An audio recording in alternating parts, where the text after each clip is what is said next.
Boa noite a todos.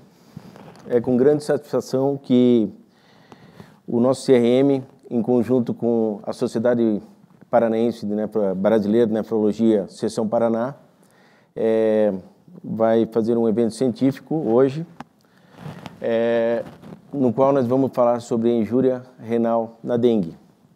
É uma coisa bastante oportuna a gente falar sobre esse assunto, né, visto que a dengue se tornou, nesses últimos tempos, uma epidemia, onde se espera que nesse ano ainda ocorram cerca de mais de 4 milhões de casos diagnosticados de dengue. Felizmente, né, a grande maioria dos casos, né, não evolui com formas mais graves, né. Nesse evento, nós teremos uma aula ministrada pelo Dr. Paulo Fortes. Teríamos também a presença do Dr. Paulo Henrique Frachino, que é o nosso presidente da SBN Seção Paraná.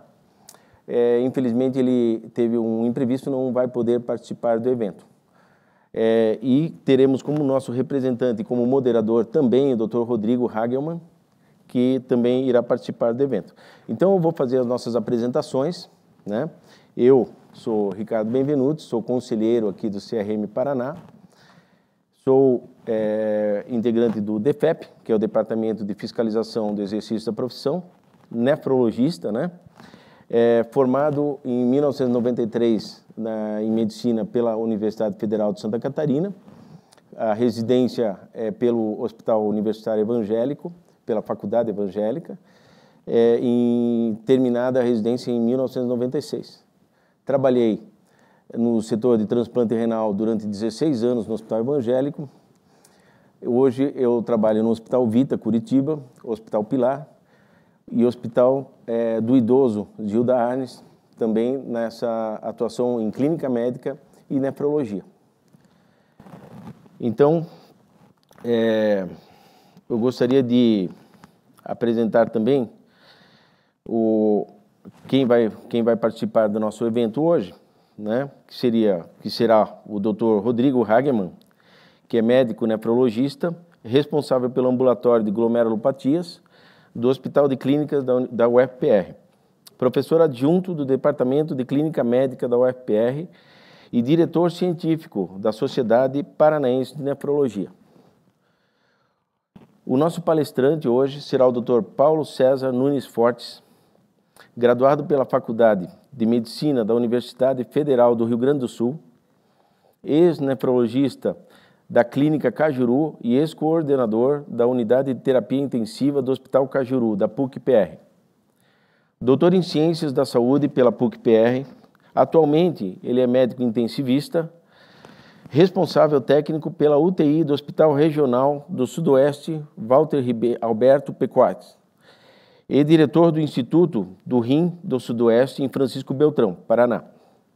Professor adjunto da Universidade Estadual do Oeste do Paraná, UniOeste, onde ocupa o cargo de coordenador do curso de Medicina da UniOeste, campus Francisco Beltrão, Paraná.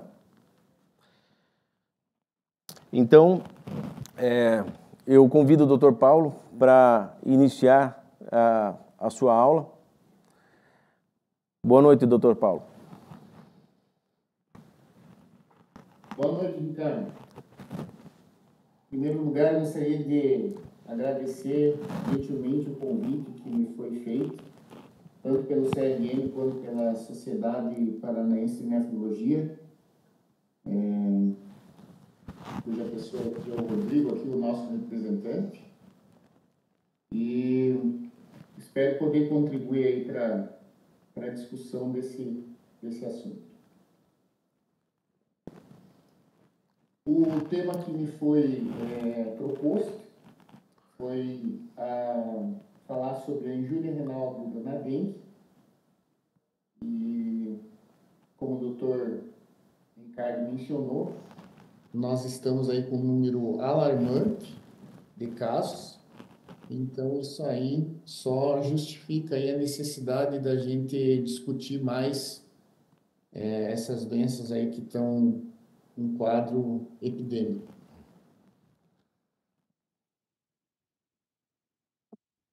Colocando que não tenho nenhum conflito de interesse.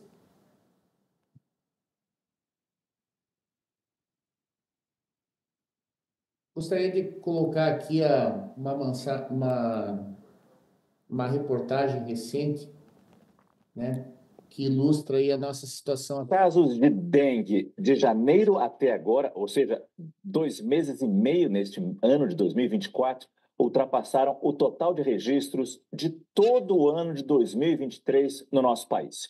Em 2023, o Brasil alcançou 1.658.000 casos da doença. Já em 2024, nós chegamos a 1.684.781 hoje, pelos dados do Ministério da Saúde. Além disso, temos 903 óbitos em investigação, 513 óbitos confirmados vítimas da doença e um coeficiente de incidência de 829, ou seja, para cada 200 mil habitantes, nós já temos no Brasil 829 pessoas doentes e esse número, infelizmente, sobe a cada levantamento. Esse, então, é o nosso cenário nacional e eu chamo a atenção, então, aqui para a nossa região, né, o nosso quadro regional atualmente. Então, esses dados aqui são de fevereiro desse ano, do dia 22 de fevereiro, mostra em vermelho escuro os estados com a maior incidência de casos de dengue, e o Paraná, ele está em quarto lugar em número de casos novos, com até esse levantamento 75.500 casos. Uma incidência aí de 659 casos para cada 100 mil habitantes.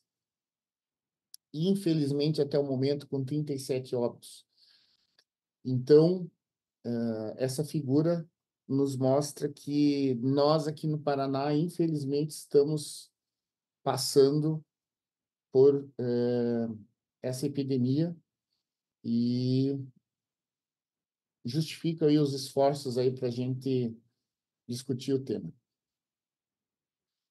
Falando um pouco sobre a dengue, então, sabemos, né, que é uma doença febril, que ela é produzida por 4 tipos de sorotipos do flavivírus.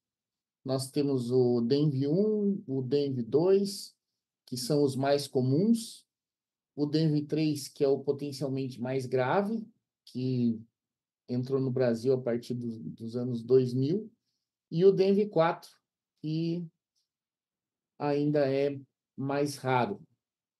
Existe também a descrição do dengue 5, mas até o momento não temos muita confirmação da presença dele por aqui.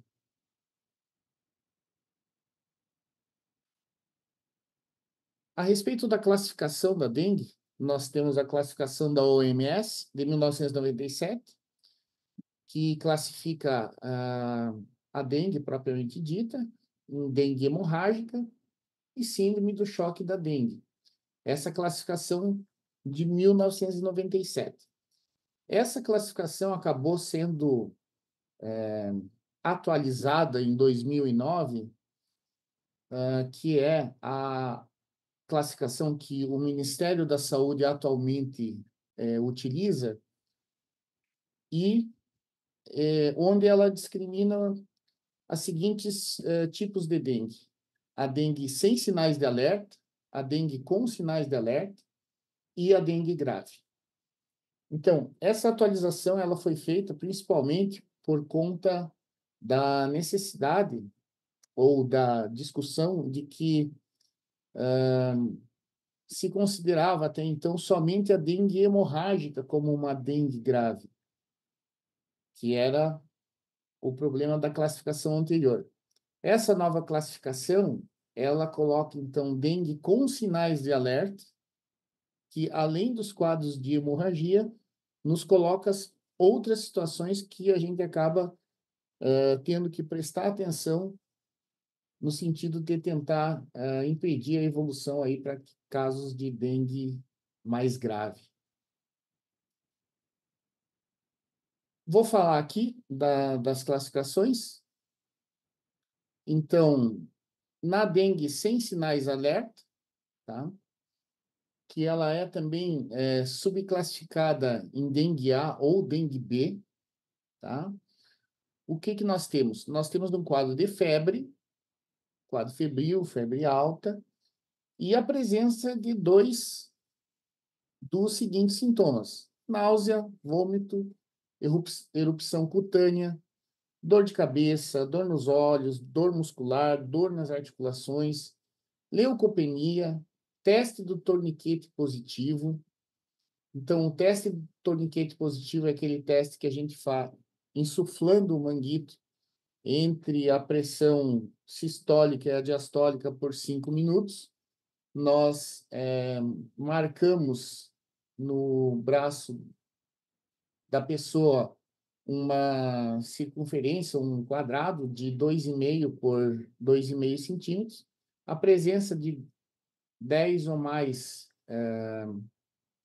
lesões nesse quadrado após esses 5 minutos de insuflação, nos aponta, então, para um teste de torniquete positivo.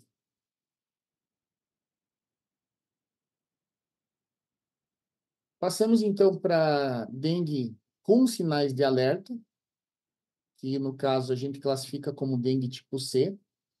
Aqui já aparecem outros sinais de gravidade da doença: dor, sensibilidade abdominal importante, hepatomegalia, letargia, inquietação, ascite, derrame pleural importante, vômitos persistentes, sangramento de mucosas, mucosa oral, conjuntival e sinais de alerta que são o aumento do hematócrito concomitante com a rápida diminuição da contagem de plaquetas. Então, esses pacientes também são conduzidos como dengue tipo C. E quadro clínico relacionado ao extravasamento de plasma. Então, aqui nós vamos ter derrame pleural, ascite, má distribuição volêmica, que também aponta para a gravidade da doença.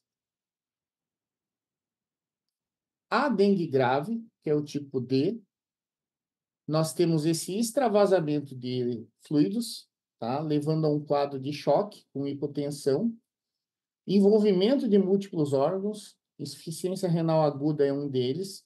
Nós temos uma incidência aí de 3% de insuficiência renal nos quadros de dengue, mas não só insuficiência renal, nós podemos ter insuficiência hepática, nós podemos ter miocardites, nós podemos ter envolvimento neurológico. Então, todos esses quadros se encaixam aqui no critério de dengue grave do tipo D. Por que é importante esses tipos de a gente tentar classificar esses tipos de dengue?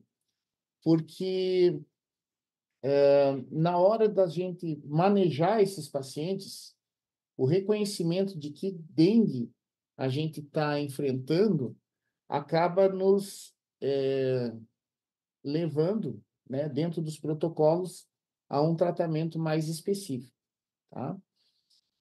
Como dengue grave ainda, nós temos retenção de líquido com insuficiência respiratória, hemorragia severa, hemorragia digestiva, tá? Todos esses aí dentro da dengue grave. Dentro da dengue, é importante também a gente entender as fases clínicas da dengue. Nós temos a fase febril, tá? Que é aquela fase que dura de 2 a 7 dias. Após, nós poderemos ter ou não, né, naqueles pacientes que evoluem com sinais de gravidade, nós poderemos ir para a fase crítica.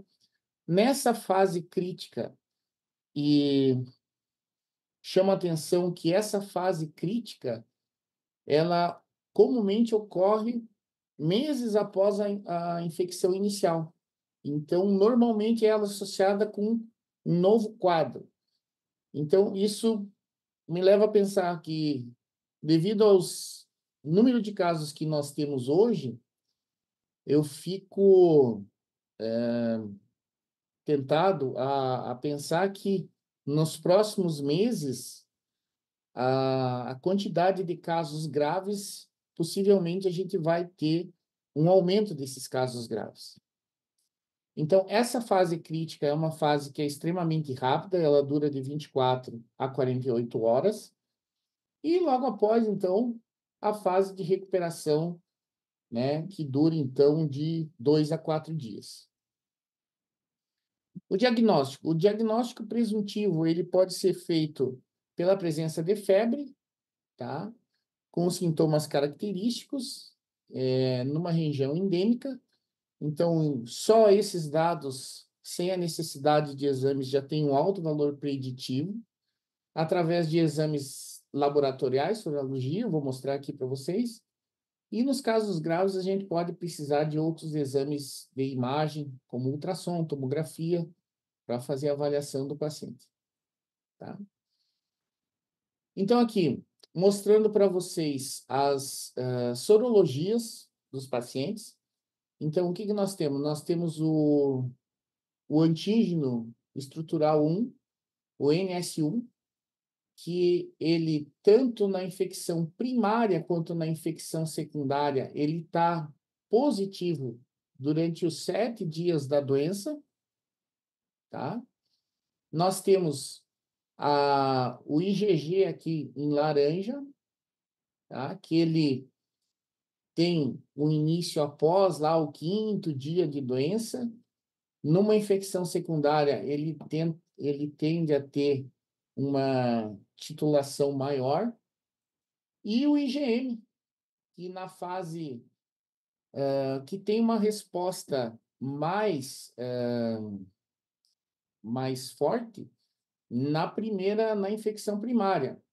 Vejam que aqui na infecção secundária ele aumenta, né, a partir ali do 3º, 4º dia, depois ele tem a sua queda, só que numa titulação menor, quando ele está ali na fase de uma infecção secundária. O NS1, então, antígeno não estrutural, na infecção primária, ele tem uma sensibilidade de 90%, e na infecção secundária, ele tem uma sensibilidade de 60% a 80% no diagnóstico da dengue.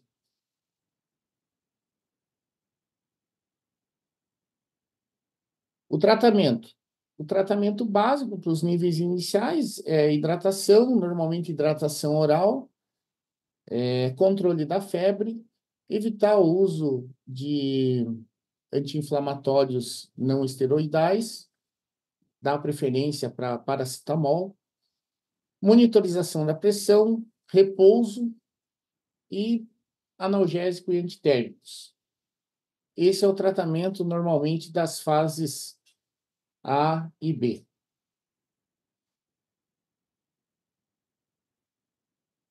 Aqui, em casos mais graves, que eu vou falar mais para frente, né, a internação hospitalar pode ser necessária.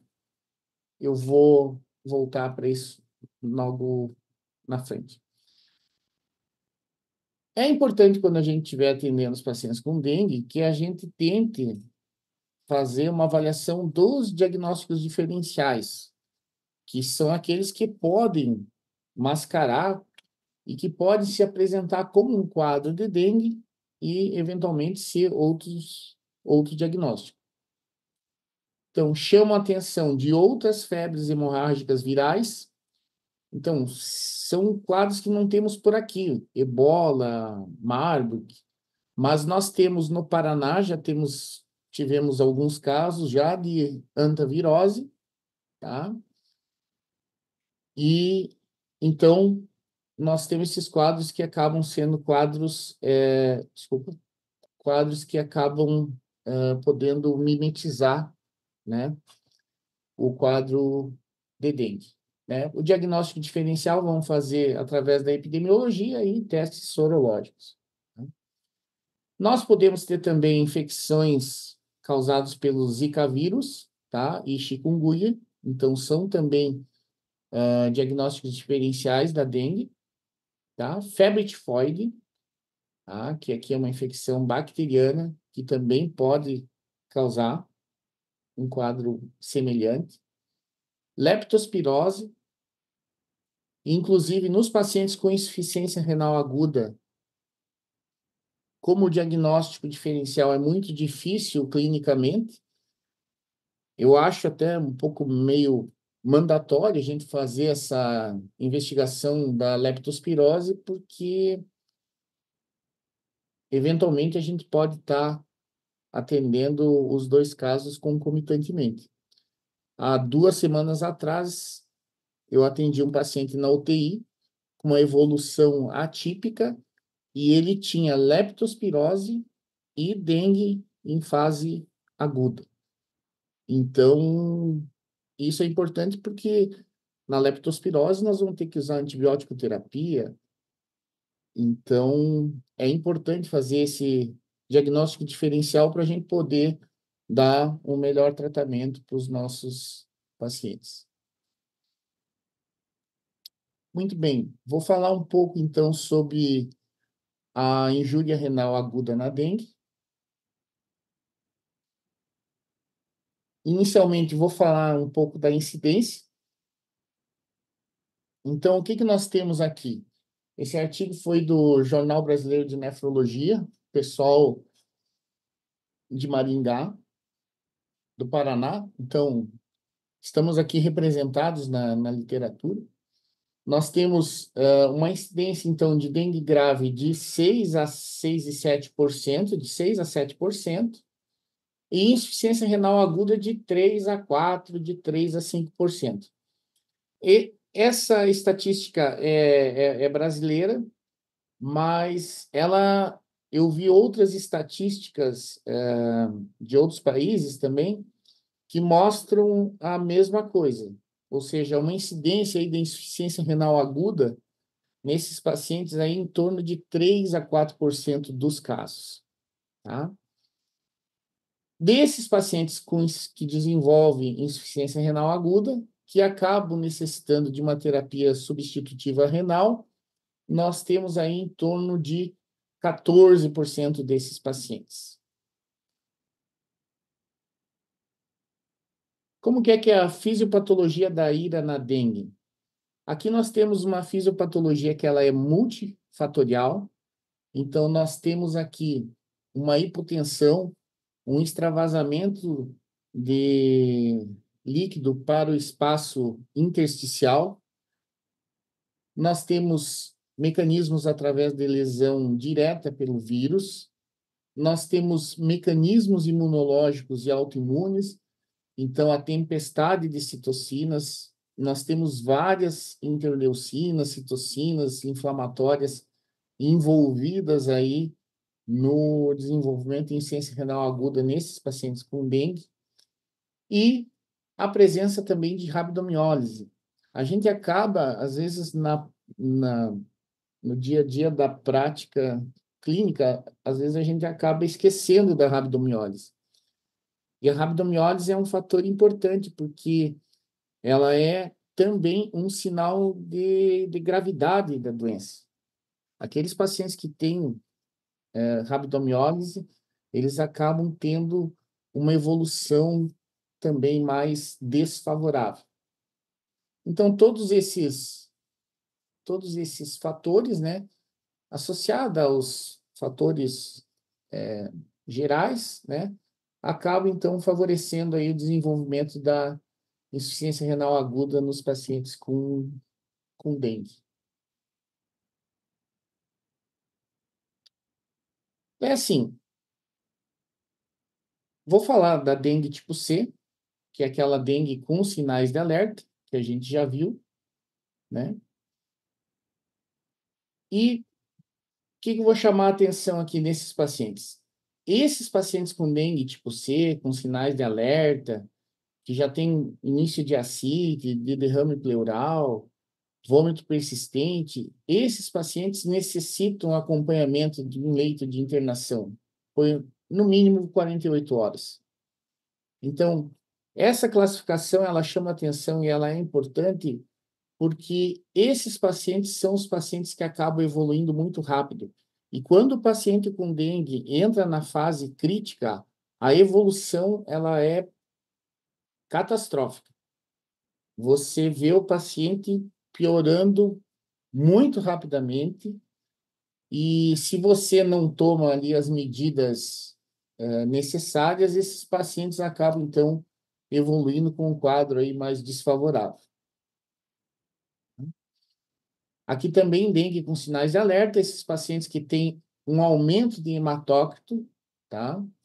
Também tem que ser conduzidos com diminuição da plaqueta, também tem que ser conduzidos como dengue tipo C, também tem que ser internados, também tem que ser feito monitorização do hematócrito durante o internamento, tá? Esses pacientes são, lembro, né? Esses pacientes são tipo B, mas esses pacientes, particularmente, eles acabam tendo que ser conduzidos também como dengue tipo C.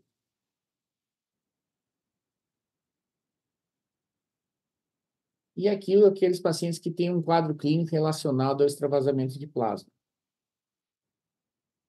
Assim, como que nós vamos manejar esse paciente com IRA na dengue tipo C? Então, o paciente que está com dengue tipo C, esse paciente não vai, esse paciente melhor, ele vai precisar de uma reposição volêmica imediata, endovenosa. Então, nível A, nível B, você faz uma reposição volêmica via oral. No paciente com dengue tipo C, você faz uma reposição volêmica 10 ml por quilo de soro fisiológico na primeira hora, tá? Aqui, a reposição volêmica, a questão de cristalóide e coloide. Então, a gente dá preferência para a reposição inicial com cristalóides, por ser mais barato, por estar amplamente disponível. E eu vou mostrar mais para diante que, em alguns casos, a gente pode necessitar da reposição também de coloides. Mas, nessa fase aqui, a reposição de preferência com solução cristalóide. Tá? Passamos para dengue, então, do tipo D. Né? Só relembrando, aqueles pacientes que têm extravasamento de líquido, que têm envolvimento multiorgânico, insuficiência renal, alteração hepática, alteração neurológica, retenção com insuficiência respiratória, hemorragia severa. Então, esses pacientes com dengue tipo D, tá? Nós vamos observar a resposta, tá? Esses pacientes, então, o que acontece? Nós temos uma resposta inadequada àquela reposição inicial, tá? Nesses pacientes, nós vamos avaliar o hematócrito, tá? Então, aqui nós já temos o paciente que foi feita uma reposição volêmica, que não respondeu, e nós vamos estar monitorando o hematócrito, e conforme essa monitorização, se esse paciente tiver com hematócrito em evolução, aqui nós começamos, então, a utilizar, estamos autorizados a utilizar expansores plasmáticos, tá? Tipo, albumina, 0,5 a 1 grama por quilo, tá? Preparando uma solução de albumina 5%, tá? 25 ml de albumina e 75 de soro físio a 0,9%, tá? Na falta desta, a gente está autorizado a utilizar coloides sintéticos. Só que eu tenho visto menos coloides sintéticos disponíveis mais facilmente para reposição. Então, quando a gente utiliza, a gente acaba utilizando albumina mesmo, tá? Se esse paciente está com hematócrito em queda, aí nós vamos observar se ele está com uma persistência do choque, tá? Se o choque, se ele saiu do choque, tá? Com a resolução, a ausência de sangramento, a gente vai fazer uma monitorização desse paciente. Então, é aquele paciente que respondeu às medidas, saiu do choque, então agora ele entra numa fase de recuperação. Se esse paciente persiste com choque, então nós vamos investigar outros quadros. Nós vamos investigar hemorragia e coagulopatia de consumo. Se esse paciente tiver hemorragia, nós podemos então fazer transfusão de massas. Se ele tiver um quadro de coagulopatia, nós vamos avaliar a necessidade de reposição de plasma, vitamina K, crioprecipitado e transfusão de plaquetas em pacientes, preferencialmente que tenham sangramento não controlado, depois que os fatores de coagulação e do choque, trombocitopenia, né, forem corrigidos. Tá? Nós temos também, nesses pacientes, bastante distúrbio hidroeletrolítico. Então, eles acabam evoluindo com, principalmente, hiponatremia, hipocalemia e acidose metabólica. Tá? Então, corrigimos hiponatremia quando nós tivemos, após a desidratação, um choque, um sódio abaixo de 120, na presença de sintomas neurológicos, então a indicação clássica. Temos aqui a fórmula para correção de hiponatremia. Aqui a solução para ser feita 3%, tá? 85 ml de água destilada e 15 ml de NaCl a 20%. Tá? Na hipocalemia, corrigimos de forma endovenosa, em casos graves, com potássio sérico menos de 2,5. Tá? A acidose metabólica, corrigimos se o paciente tiver um bicarbonato menor que 10 ou um pH menor que 7,2. Tá? Usando ali a fórmula para calcular o BIC desejado. A respeito da terapia renal substitutiva na ira. Então, assim, nós não temos um método preferencial de diálise, então não temos nenhum estudo que demonstre digamos, a melhor qualidade de um sobre o outro método. Então, a gente pode usar tanto a diálise tradicional ou métodos contínuos também, dependendo da onde a gente tiver do nosso serviço, né? Do que a gente tem disponível aí no nosso serviço. E era isso.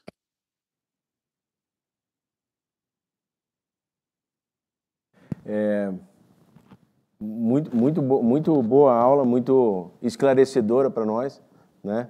Eu gostaria de convidar o Dr. Rodrigo, se ele tiver alguma questão a comentar, para enriquecer o nosso debate de hoje.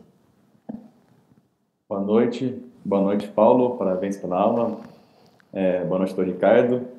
Queria agradecer na sua pessoa, né, agradecer ao CRM pela oportunidade de fazer essa aula conjunta, né? Sim. Até para justificar a ausência do nosso presidente, né? Hoje ele estava no evento ainda da comemoração do Dia Mundial do Rim. Nós estamos comemorando desde quinta passada, foi o Dia Mundial do Rim.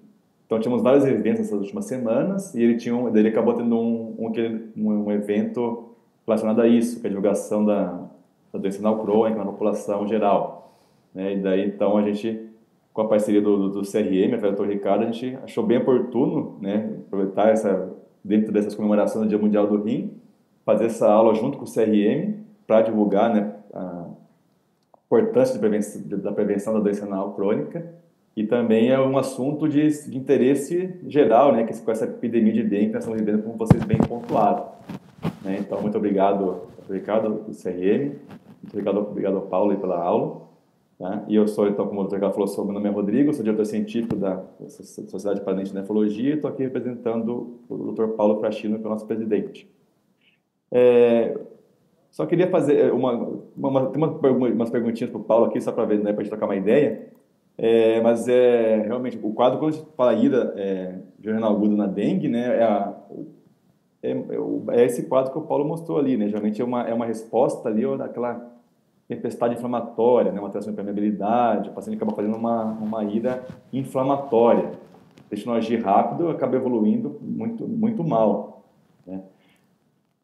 Mas lembrar que a dengue não tem só esse mecanismo de lesão renal, né? Então, ele tem esse mecanismo, que essas formas mais graves de dengue evoluem, como o Paulo pontuou bem, mas lembrar que a dengue pode fazer algumas lesões glomerulares também, né? Então, a dengue tem uma revisão até que saiu do pessoal lá do Ceará, da Elizabeth Daer, né, que estuda muito essas doenças tropicais, né, que vai fazer uma revisão de alguns acometimentos renais dessas doenças, né, leptospirose, dengue, e alguns casos de dengue de necrópsia, né, pacientes que tiveram dengue vieram a óbito. A necrópsia mostrou em alguns pacientes com lesões glomerulares, tá? Desde expansão mesangial, até hiperestabilidade endotelial, e alguns pacientes até com espessamento focal da membrana basal glomerular. Então, muitas vezes, podem fazer e também alguns desenvolveram lesão glomerular por depósito de imunocomplexos.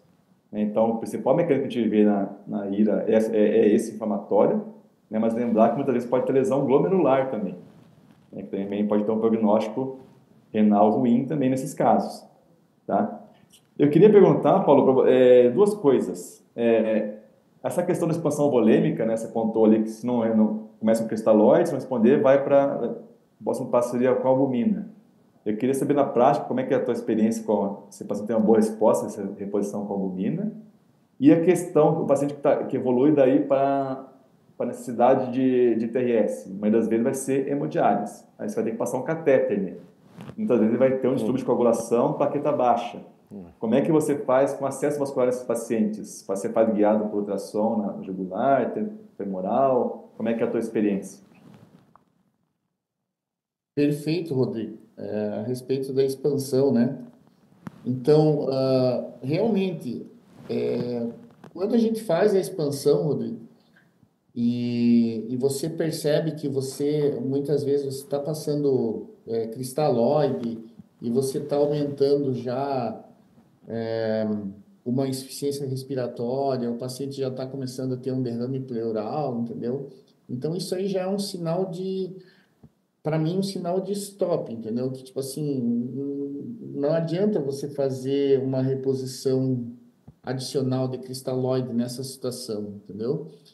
Então, na prática, Rodrigo, o que a gente tem feito, que eu tenho feito, que eu consigo fazer aqui, é usar a solução de albumina mesmo, entendeu? E é interessante, Rodrigo, que os pacientes, às vezes, assim, eles chegam oligúricos, anúricos nessa situação, e você acaba fazendo uma reposição de albumina e você acaba tendo ali uma recuperação, um início da diurese, sabe? Então, você acaba minimizando um pouco, né? Esse extravasamento aí de líquido para o espaço intersticial. Assim, ali coloca como você também pode usar expansor volêmico como hidroxietilamida, essas outras coisas, sabe?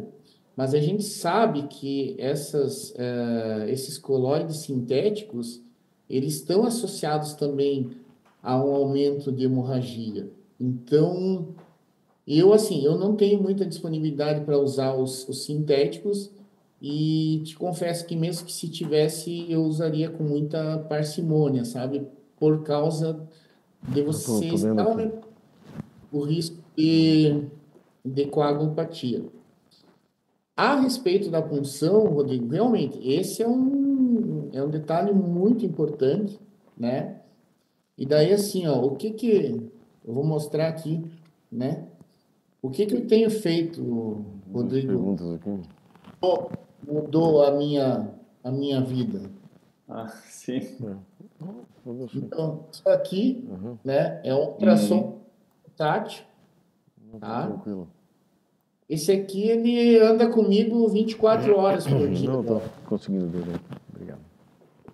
Porque, assim, né, Rodrigo?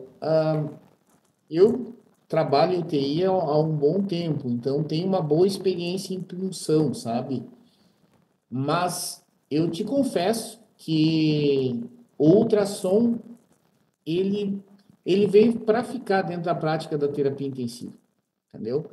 Porque assim, ó, o ultrassom você consegue ver a volemia, você consegue ver aquele pulmão se ele está já começando a ficar com sobrecarga de volume.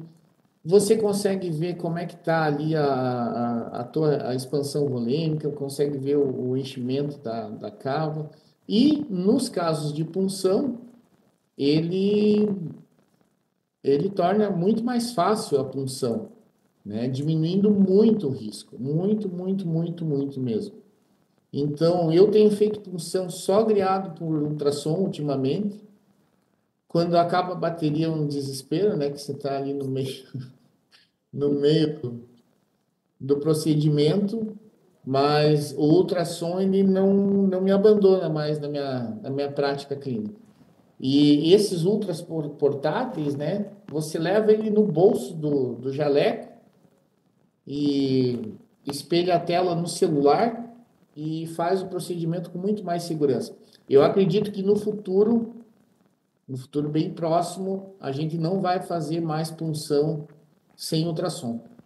Eu sou eu percebi, Rodrigo, sabe, porque às vezes você pediu o sítio, né? Normalmente, esses pacientes com doença hemorrágica grave, com disfunção hematológica, plaquetária, a gente tenta fazer em sítios compressíveis, né? Então, ou uma Isso. articular, né? Ou uma Femoral, eventualmente. Então, a gente normalmente tenta utilizar sítios compressíveis. E que eu percebi, muitas vezes você, fazendo pela técnica tradicional, você ia tentar pegar a jugular e às vezes não conseguia. E eu não cheguei a ver na literatura ainda, mas assim, na prática, eu percebo que muitos pacientes, né, eles têm a veia em cima da artéria, entendeu? Então, se você sente ali a artéria e vai desviar para pegar a veia, você não vai pegar nunca, entendeu? Até porque Então, muitos deles tiveram extravasamento do líquido intravascular, né? O intravascular é depletado muitas vezes, né? Então a punção fica mais difícil, né? Tecnicamente. exatamente. E assim, ó, eu já peguei paciente com inversão, né? Sim, já vi também. E daí ultrassom salva mesmo. Daí você vê o ultrassom que tá. Porque como é que você vai pegar A uma jugular cega não tem jeito, né? que tem ela medial e não É, lateral, né? é. Tem como. Então, o ultrassom, ele faz parte da minha prática aqui, E, desde o... e também o acesso femoral, né? Que também, né? Acaba... o acesso a femoral também eu acho que é uma opção mais segura, né? Nesses casos muito graves, né?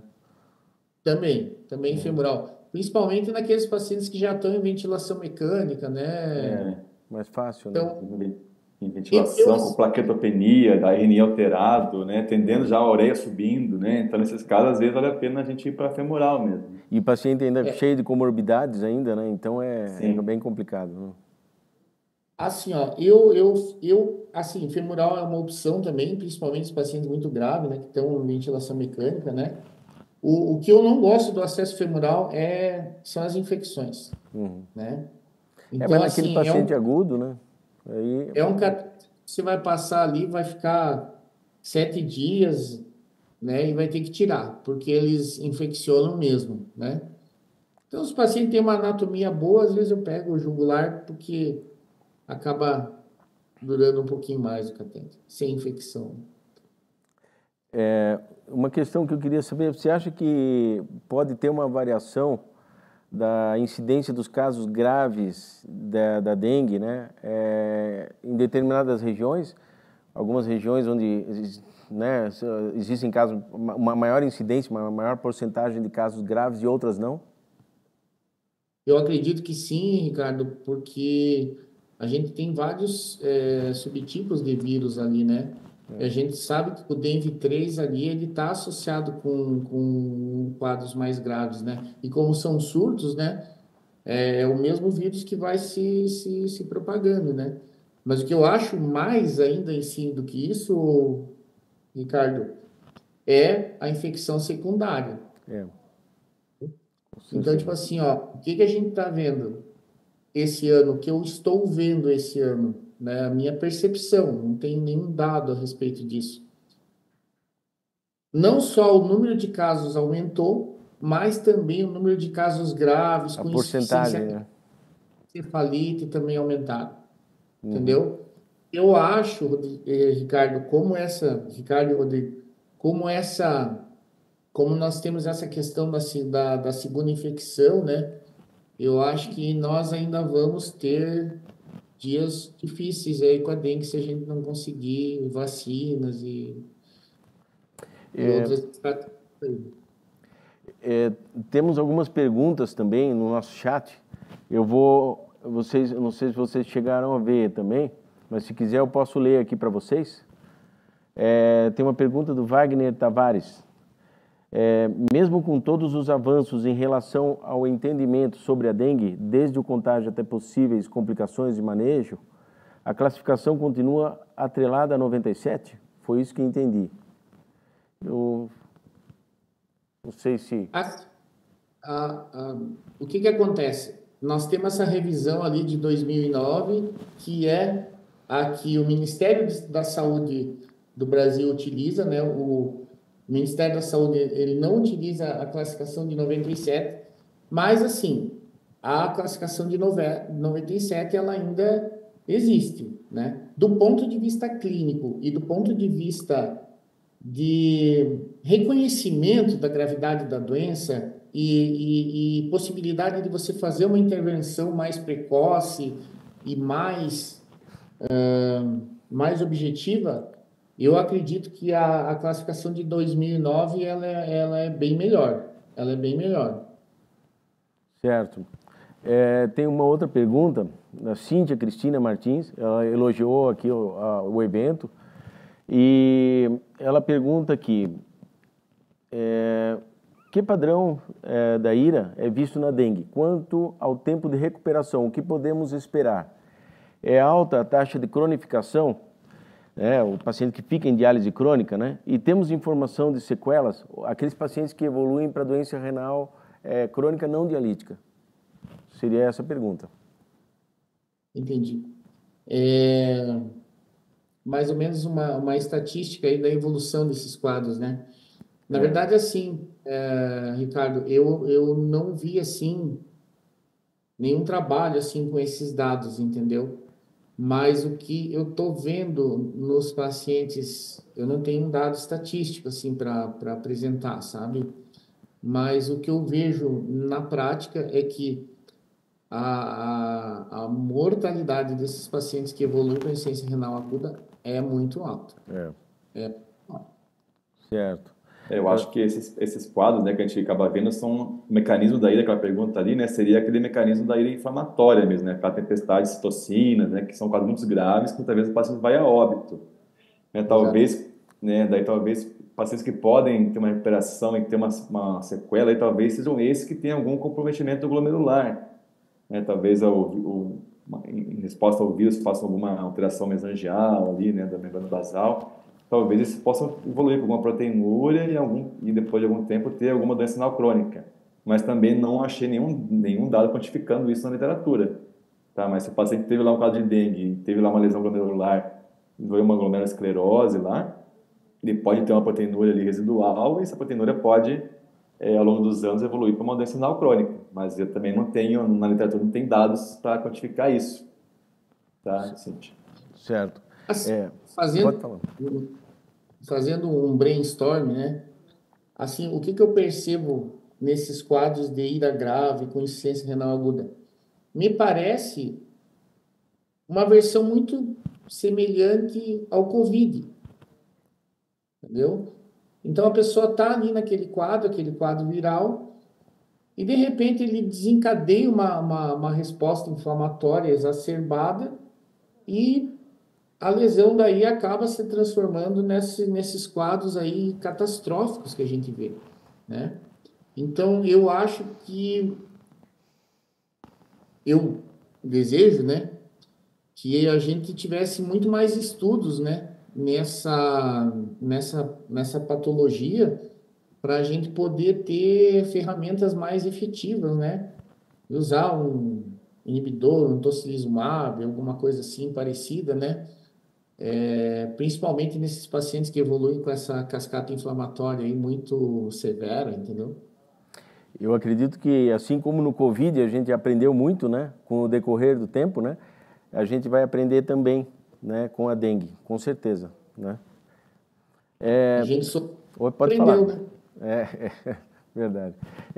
Temos mais uma pergunta aqui da nossa colega Cássia Gomes da Silveira Santos, nossa colega de Hospital Evangélico, Hospital de Idoso, HC, né?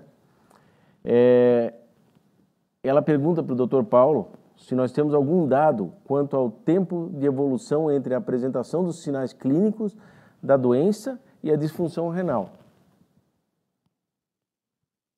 Então, Cássia, o que nós temos ali é aquela fase crítica. Então, assim, essa fase crítica, ela é mais comum na infecção secundária. Então, na evolução seria a partir do 5º dia. Só que essa evolução, ela é extremamente rápida. Então, o paciente em 24, 48 horas, ele desanda, entendeu? Então, basicamente, é essa evolução que a gente tem. Mas, assim, em termos de dados, os dados são... E essa seria numa segunda infecção que você mostrou lá, né, Paulo? Se o paciente nunca teve dengue a primeira vez, a chance de evoluir para forma mais grave é menor, né? Pelo que eu entendi, se é uma segunda infecção, aí entra nesse período crítico que você falou. A fase crítica, ela é mais comum na infecção secundária, mas ela pode acontecer na primária, né? Sim. A outra coisa que nós temos que levar em conta também é que se o paciente recebe alguma das vacinas, né, ele também pode responder como uma infecção secundária e evoluir para forma mais grave. Tá? Apesar de a gente saber que a cobertura é boa, né? Certo. Temos mais duas perguntas, na verdade, que dá para juntar numa só. É do nosso colega Júlio Narraz Castro Pinton. Em relação à infusão da solução de albumina, ele pergunta seria em quanto tempo de infusão e se você pode repetir essa infusão, né, de tempos em tempos, né? E ele também, em relação à hemotransfusão, ele pergunta se você espera a hemoglobina baixar, né, a de 7, ou se o paciente tiver uma instabilidade hemodinâmica, se você já faz a transfusão antes. Tá, então assim, em relação à infusão da albumina, normalmente eu faço a infusão, né, em intervalos curtos, né, meia hora, 1 hora no máximo, e repito ela 4 vezes ao dia, né? E em relação a outra pergunta que eu não entendi direito. Ele perguntou em relação à albumina, solução de albumina, né? E sobre a transfusão, né? Se você tem algum parâmetro de valores de hemoglobina ou então em relação à própria instabilidade hemodinâmica, se você antecipa essa transfusão.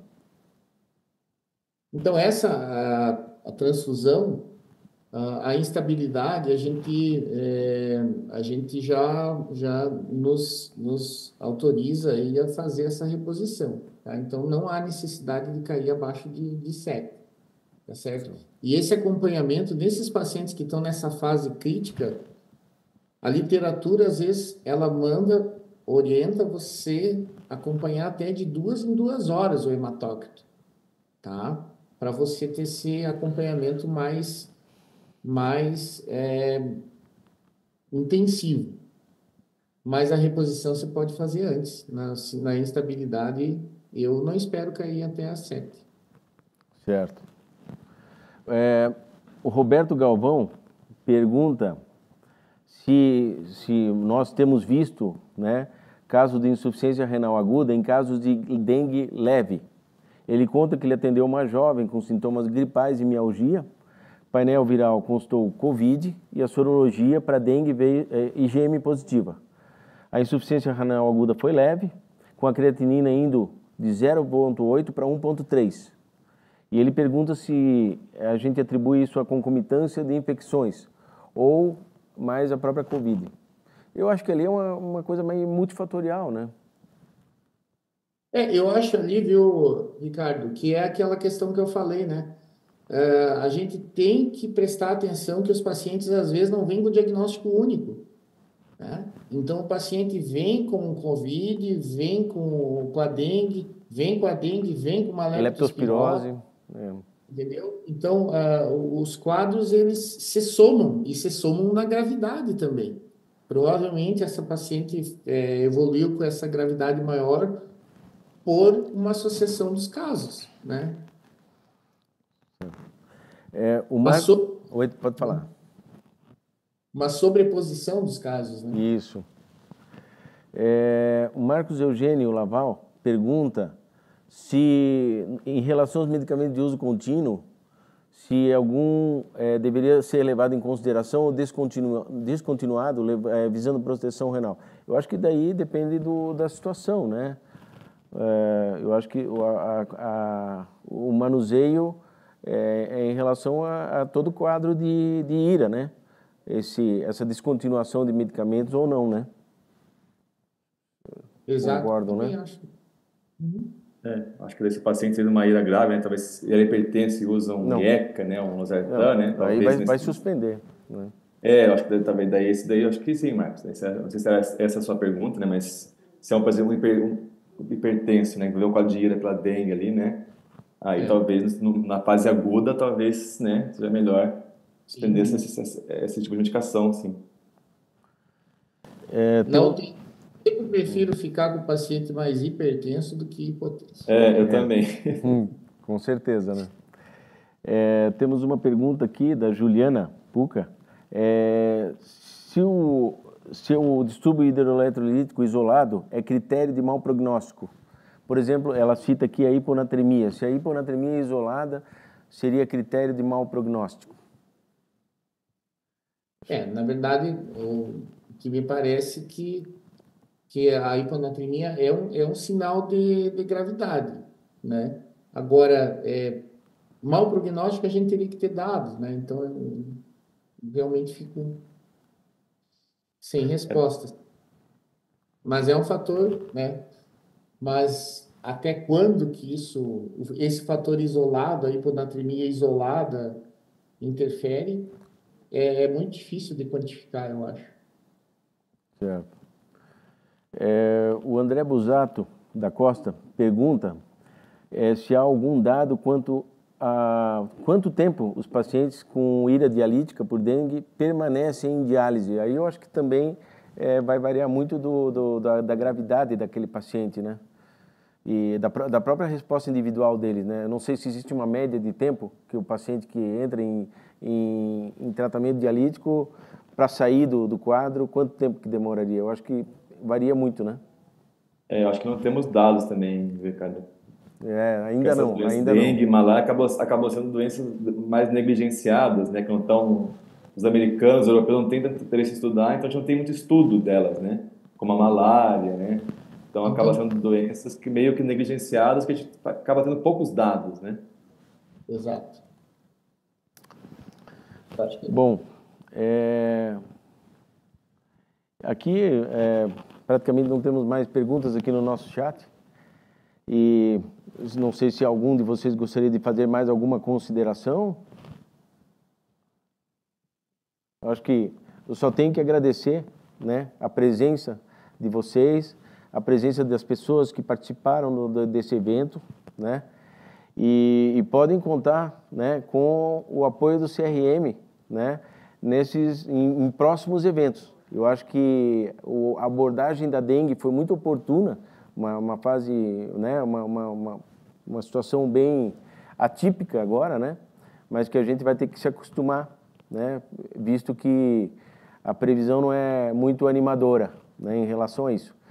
E eu só tenho que também parabenizar né, o Dr. Rodrigo também pelas ações que ele tem feito em relação ao Dia Mundial do Rim, né, com os eventos. O Dr. Paulo também, né, eu tenho acompanhado bastante aí as notícias do grupo, né, sobre o Dia Mundial do Rim. Então, está sendo um trabalho maravilhoso. Eu acho que é muito, muito gratificante a gente ver essa mobilização toda, né? E nós sempre vamos estar dispostos aqui, né, de portas abertas para que todos possam contribuir, que a gente juntos contribua tanto para a nefrologia como para toda a medicina e para toda a população. Só quero agradecer vocês, então. Muito obrigado. Obrigado, eu agradeço o nome da Sociedade Paranaense de Nefrologia, agradeço ao CRM, agradeço ao Ricardo pela oportunidade, agradeço a todos que participaram, pelas dúvidas, pelas discussões, e agradeço ao Paulo por ter aceitado e dado essa aula para nós hoje. Eu que agradeço, fiquei muito honrado com o convite, né? E agradeço de coração aí o convite aí para falar desse assunto importante aí para nós. Muito obrigado. CRM é a Sociedade de Nefro. Boa noite a todos, então. Boa noite. Boa noite.